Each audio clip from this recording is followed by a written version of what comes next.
Here we have an example with the word cat. A cat has certain characteristics or features. We can measure how closely it relates to other concepts. For instance, how similar it is to newborn or even fruit.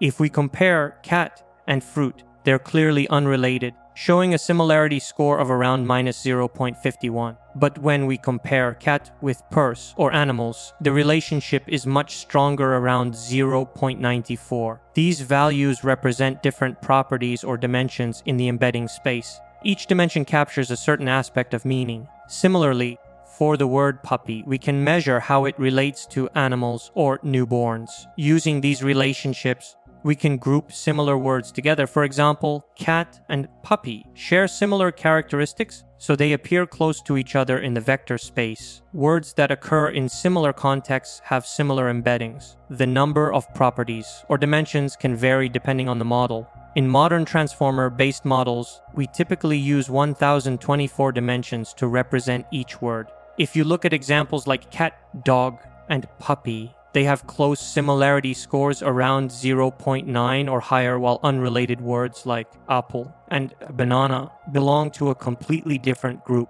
So embeddings help us understand how words relate in meaning, allowing similar concepts to cluster together naturally. That's the core idea behind vector embeddings.